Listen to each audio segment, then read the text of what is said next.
this weekend is the debut of the Super Mario Brothers animated movie, and I don't know how you personally be looking at this, but for me, this is something has really been 30 years in the making for so many of us. I mean, if we grew up, I was, and up to this point, your only example so far of seeing the mustachio, turtle stomping, mushroom chomping plumber on the big screen was that live action debacle of 1993, in which I believe I was like still 14 years old when that thing premiered 30 years ago. And to now look at just about everything that has been previewed and trailered so far in this upcoming picture, it's like, finally, someone is making this who actually knows what they're doing. Yeah. I was 11 when that 1993 movie came out. I actually didn't mind it. I thought it was pretty good. It's a bit of a guilty pleasure now that I've got three nieces. Speaking of my three nieces, my youngest one is going to hopefully be around to check it out when I go see it a couple of weeks from now. And I'm hoping it's pretty good. I mean, we all know what happened during that whole 1993 movie behind the scenes, how there were so many injuries and accidents, and the fact that Bob Hoskins and John Leguizamo were a little tipsy on the tequila.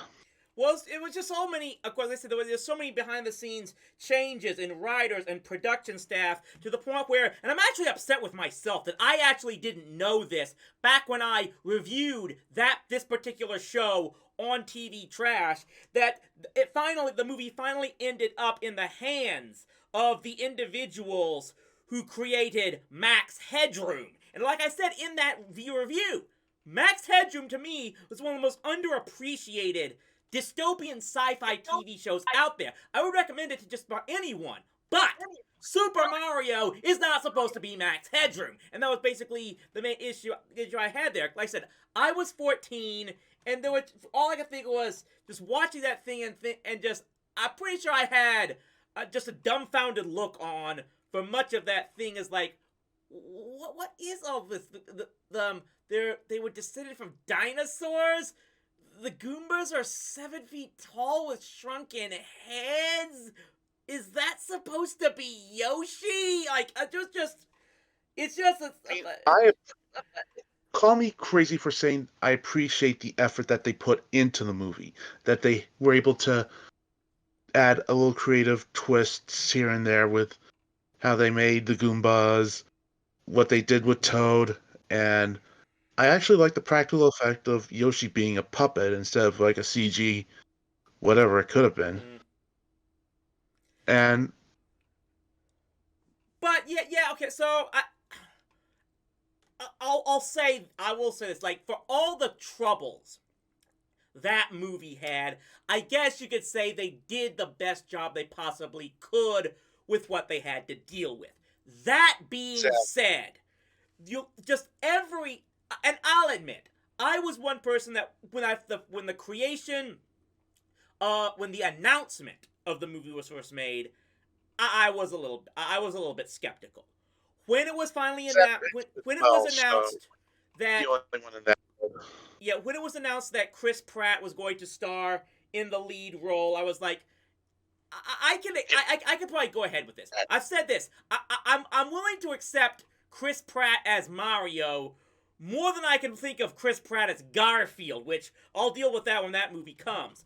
But then it's like every single trailer that came out for this movie just to sum it all up, there's only one other recent movie I can think of that's gotten me this much hype outside of maybe the MCU, and that would be the 2015 Peanuts movie.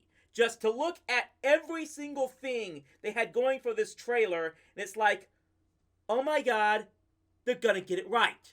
These people who are making this movie know what they are doing here. It's like they actually have played that. It's more than just the fact that they played the games. It's like they about the cartoons from the 80s, even. Just so much reference to that as well. Just to trace the game all the way back to many of the original games. They knew like some of the toys they've had in the past, like the old Super Mario plumbing van. This is looking more and more like this was a movie made for every Mario fan from Gen Z to Gen X. They found a way to make something that would appeal to just about everyone who's picked up any cartridge with the name Mario on it in their entire lives. I agree with you there. And one of the things that I personally enjoyed about the trailers is the fact that it looks good enough, because I've played, believe it or not, some of the games, the newer games, thanks to my college having a little gaming spot where I could just relax. Mm-hmm. And so I was able to play like the Mario Karts and the Super Smash Brothers type deals. And it, the Mario in the movie definitely looks like the Mario from the game, the newer games. But yeah, I grew up playing the game on the Nintendo, watching the Super Mario Brothers Super Show. Heck, I even checked out um, the Club Mario stuff, Super Mario Brothers 3, and Super Mario World animated series. That's how big a dork of Super Mario Brothers I am. Of course. But yeah, just I'm gonna admit, like, it wasn't just entertaining for me to watch the trailers themselves. I'm going to confess, I've just got dived in headfirst into so many of the reaction videos to the trailers that so many people have posted on YouTube and the likes in these last few months. And it just makes me laugh and smile at the same time. Like, just see how many gaming gaming YouTubers, how many VTubers out there, just all cartoon critics and everything, just completely lose their gourd every time when that one bit in the second trailer comes and Rainbow Road approaches is in there. It's like that was like Yes. the final. That's like the final crescendo, so to speak, to let people know that, oh my god, they know everything about this franchise, and they're trying to do everything possible to make it a love letter to the entire Mario series as a whole. Yeah, and I could tell you, as someone who's seen his three nieces play Mario games on like the Wii U, and now probably a Switch. My youngest has like a Nintendo Switch, and she's probably played some Mario games. That's one of the reasons I want to go. I want to tell her that about some of the stuff that I grew up playing and showing her that stuff. I'm I gonna say mean, this much. This is one kind of going off Carol, topic a bit. You would be, this is something I know that would be, if there was one thing before would make it easier if they would actually do this to get your little girls to be able to play this. I've been saying this for a long time, and maybe this movie might finally drive them to do it. But like I said, one thing that I think the Nintendo is leaving so much money on the table in is that there is no classic Mario collection set being released on Steam or the likes. Like, as someone who I purchased the Ninja Turtles Cowabunga collection and the Disney Afternoon collection and the Mega Man collection on Steam, I just think that how much money could they make if Nintendo actually released the original Super Mario games in a collection issue on Steam and the like, or even just on the Nintendo Switch or whatever the latest console is. They did it once before with Zelda for the GameCube, even, so believe me, that's one thing I wish they would do to maybe get the next generation to be able to easier see what those games were about. yeah, I hope that happens. And one of the things that I hope will happen is that we do get this Super Mario classic kind of like renaissance, and we get like, I can't believe I'm actually gonna suggest this, but we get all the original um shows of the Super Mario Brothers Super Show kind of like repackaged into one thing, probably from Shout to get the Well, I know there have been DVD releases of the Super Mario Super Show and at least Super Mario 3. I've got those collections myself. Could it get a re-release, a more updated release? We could only hope. I do want to talk about a couple of things, especially from some of those trailers. That these are the ones that get the most probably at least one of the most criticism from some about this. The first is, of course, the what more people are looking at as the training course that Mario is made to go through, and just all the multiple failures they see in that. On one side, you've got all these people who are saying, and I've said this before, you've got some people complaining about how this supposedly makes Mario's character look weak by comparison. I'm Let me looking just at say, see, can I I look say at something that real quick? as if you're someone who actually played the Super Mario games, especially the original ones, I just can't help but think you would be someone who would look at that scene, at that montage, and say, "Yeah, I did that. I did that. Good God Yeah, Almighty, did I do that?"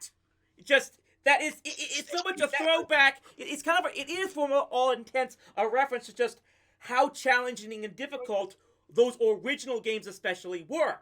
The other thing is, of course, how they are portraying Princess Peach to be a very proactive character. Of course, if you watch the trailer, so I'm not really spoiling anything here, it seems like the major plot of the movie isn't going to be about Mario rescuing the princess. It's about Mario and the princess getting together to rescue Luigi.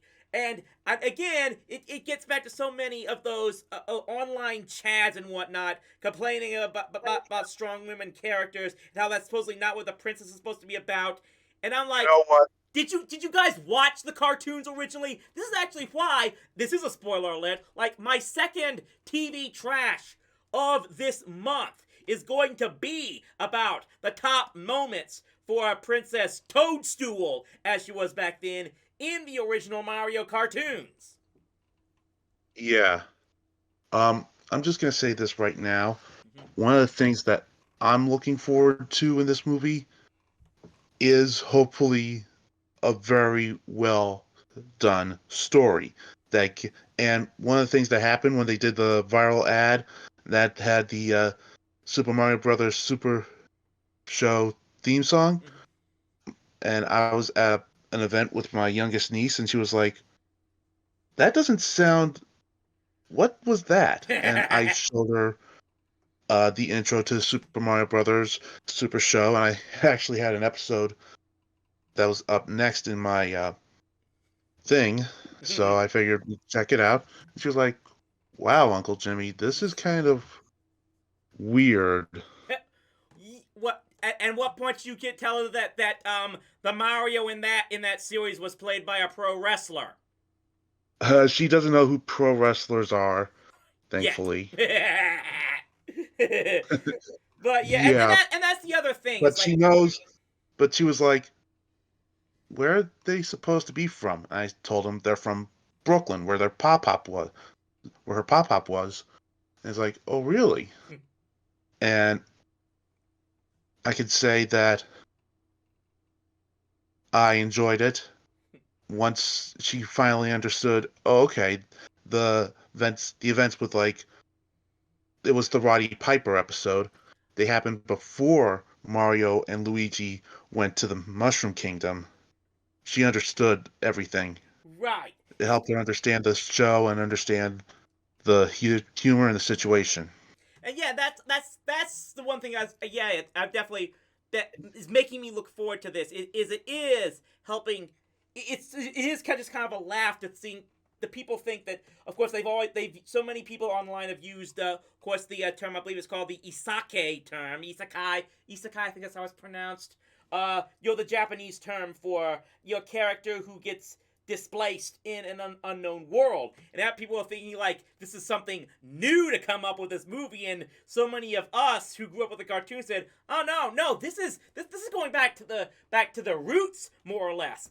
Although to be honest, of course, it's been known that Nintendo actually had very little influence or work done with the old cartoons themselves, but that just makes it more amazing that they did had so much input on this movie, and they decided to actually throw in so much reference to those original cartoons that did help put the characters on the map, so to speak, as pop culture icons. That it is that sense that they do understand the history of the character and they want to give it the history that much recognition. That, among anything else, is one of the main reasons why I said this is one chance where I'm looking at an adaptation movie and for the first time in a long time actually have my hopes about as high as they could possibly be.